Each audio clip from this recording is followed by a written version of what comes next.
तैयार रहिए। स्टार्ट।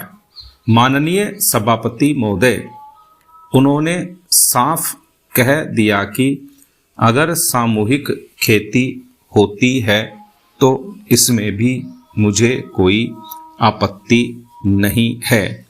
मैं यह कहना चाहता हूँ कि इस बिल को देखने से यह साफ स्पष्ट होता है कि उस सहकारी समिति के जितने सदस्य होंगे वह अपनी अपनी जमीन को एक साथ कर लेंगे और अगर समिति से निकालना चाहेंगे तो एक साथ जब अधिक जमीन उसको नहीं मिल सकती है।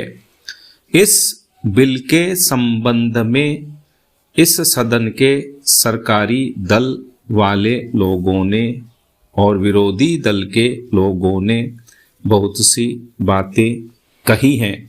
जैसा कि यह बिल है, इसको अभी समिति के सामने विचार के लिए जाना है और वहां से विचार होने के बाद यह इस सदन के सामने फिर से विचार के लिए पेश किया जाएगा।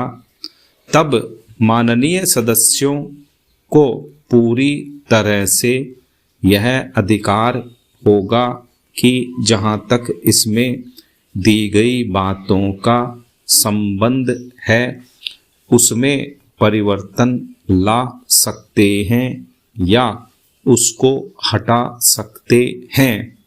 कल से जो बातें हो रही हैं वह सब नोट की गई हैं और मैंने बहुत सी बातों को सुना है। इस समिति में उन सब बातों पर विचार किया जाएगा। बहुत से माननीय सदस्यों ने इस तरह की बातें कही हैं, वह बहुत आवश्यक मालूम हुई हैं और जैसा कि मैंने कहा है उन पर विचार किया जाएगा।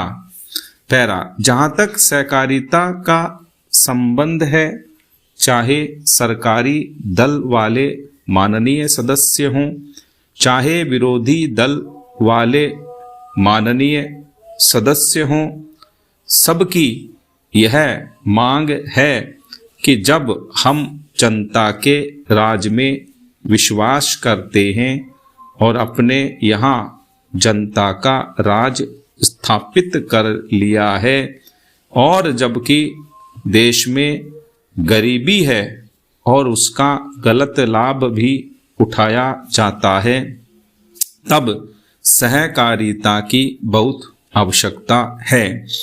इसको रोकने की आवश्यकता है। यह सभी लोगों की राय है। जहाँ तक इस सहकारी बिल का संबंध है, बहुत से माननीय सदस्यों ने बहुत सी बातें इसके संबंध में कही हैं।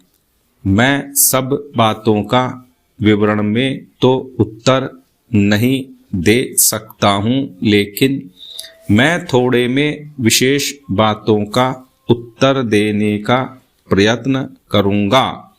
जैसा मैंने अभी कहा, जब हमने अपने यहाँ जनता का राज स्थापित किया है तो हमें अपने समाज के ढांचे को बदलना पड़ेगा। हमारे यहाँ गरीबी और अमीरी चली आती है। हमारे देश में एक गहरी खाई चली आती है और आज भी समाज में गलत लाभ उठाया जाता है। स्टॉप।